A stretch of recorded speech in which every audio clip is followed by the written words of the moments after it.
கள்ளக்குறிச்சி மாவட்ட ஆட்சியரகம் அருகே உள்ள பல்பொருள் அங்காடியின் பக்கவாட்டு பலகையை உடைத்து 1.5 லட்சம் ரூபாய் பணம் கொள்ளையடிக்கப்பட்ட சம்பவம் அப்பகுதியில் பரபரப்பை ஏற்படுத்தியுள்ளது. கள்ளக்குறிச்சி மாவட்ட ஆட்சியர் அலுவலகம் அருகே பல்பொருள் அங்காடி நிலையம் நடத்தி வருபவர் சஃபீர்.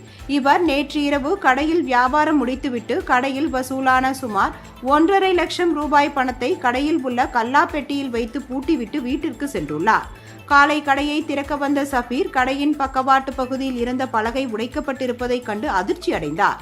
பின்னர் கடைக்குள் சென்று பார்த்தபோது கல்லாப்பெட்டி உடைக்கப்பட்டு அதில் இருந்த பணம் கொள்ளையடிக்கப்பட்டது தெரியவந்தது. மேலும் கடையில் பொருத்தப்பட்டிருந்த கண்காணிப்பு கேமராவில் இருந்த ஹார்ட் டிஸ்கையும் கொள்ளையர்கள் திருடி சென்றுள்ளனர். தகவல் அறிந்து சம்பவ இடத்திற்கு வந்த கள்ளக்குறிச்சி போலீசார் கைரேகை நிபுணர்களின் உதவியுடன் தடயங்களை சேகரித்து விசாரணை மேற்கொண்டு வருகின்றனர். இச்சம்பவம் அப்பகுதியில் பரபரப்பை ஏற்படுத்தியுள்ளது.